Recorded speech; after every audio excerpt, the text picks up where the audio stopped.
So there we have Broome Castle, connected with Appleby, connected with Brough, and connected with Pendragon. But the story of Broome, it's just tremendous.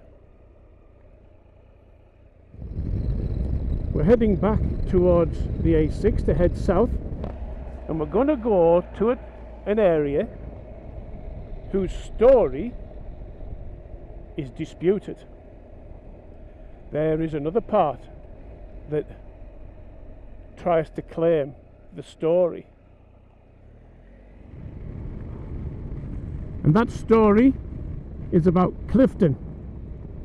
Clifton, a couple of miles south of Penrith, the last battle on English soil in 1745,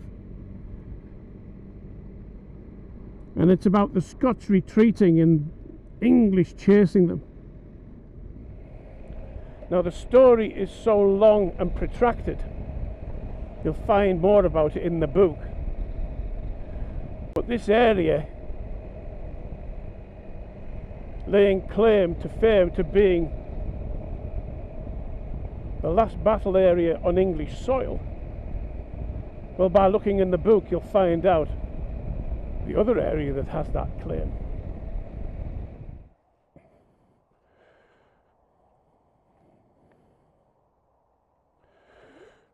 Now the reason for stopping here is here's a memorial to the Battle of Clifton Moor on the 18th of December 1745. Clifton Moor was a battlefield on the 18th of December 1745, the last time two armies clashed on English soil. It was here that the Duke of Cumberland's army caught up with bonny Prince Charles Highlanders on their retreat from Derby, of all places. The battle lasted around half an hour.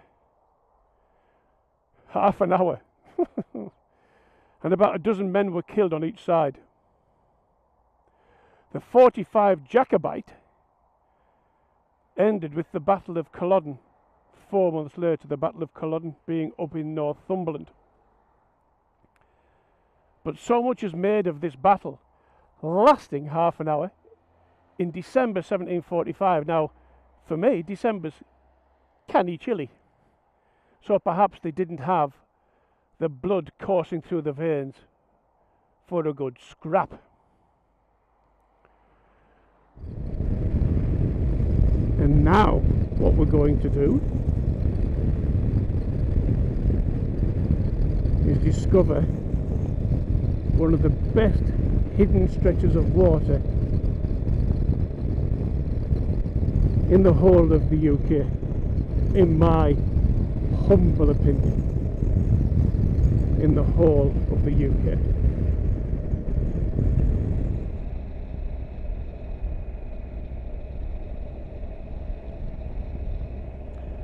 We're still only 6 miles south of Penrith, approximately. There you've got Lowther Castle, and you've got all these grounds to enjoy.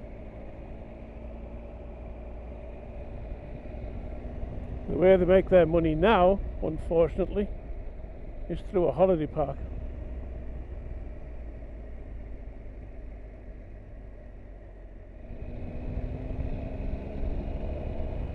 And we're now in the little village of Askham. I've been asking him for ages. No, a little village of Askham. Beautiful little village, I have to say.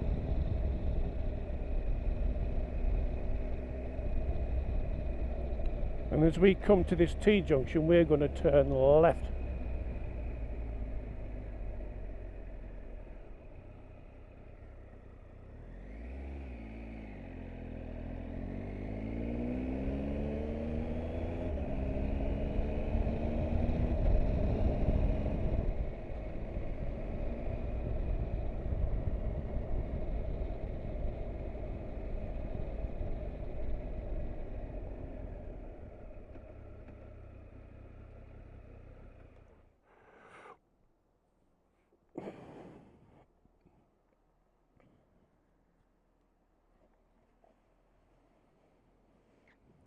And this is what we've come to see.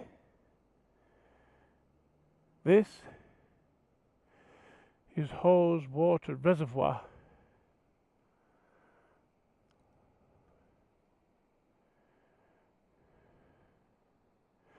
And these were the hills that we could see from right up on the top at Dunfell, but also as we looked over the top of Penrith.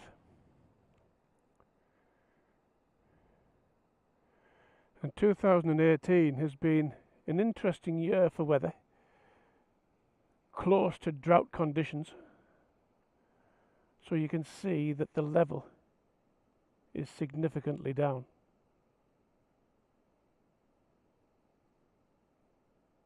But let's go and explore a bit further. Now, believe it or not, from this reservoir there are 400 million litres every day extracted to supply water to the northwest. And it is the largest dam in the northwest and one of the largest in the whole of Britain.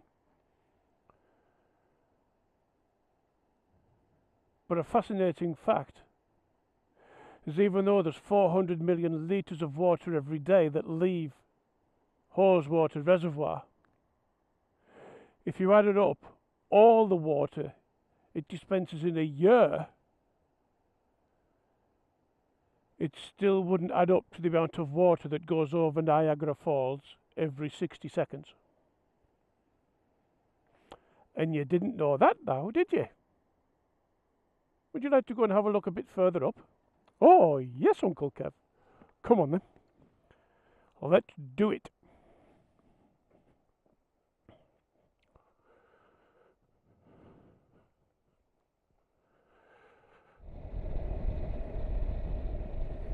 There's a sight to behold, isn't it? These were the mountains that we were seeing, as I mentioned before, on Dunfell, and looking over the top of Penrith. These are the mountains that were surrounding Haweswater Reservoir. But you can't, this road doesn't go anywhere. It goes to the end, you've got to turn around and come back. So you've got to want to come here, you won't ride past it. And it's well worth every millilitre of fuel to get here. Just look at it. Jaw-droppingly splendid. Situated 10 miles from Penrith, which is only 10 miles from the M6.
Now this is the far end of Haweswater. Now there is another story. You see the island out there? Well, come this way a bit and there's a wall, parts of a wall there. Well, before Haweswater was filled, the village of Mardale, M-A-R-D-A-L-E, Mardale existed. And can you just imagine living in this valley? The life must have been unbelievably good. The views, the peace, the tranquility. Probably no good for a mobile phone or TV signal, but would you care? Because you've got your TV screen right there. But The residents of Mardale were relocated and Haweswater was filled. Now when it gets down, and it doesn't get down, I think it was 40, 50 years ago the last time it was down as far, or further actually, than this. But this year, 2018, it's gone down quite some distance and people have seen remnants of the village.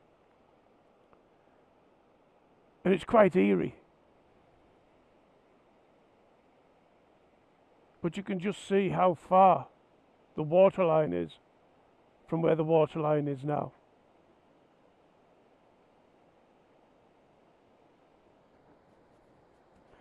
And I was here earlier this year and I did some drone footage. So let's have a look.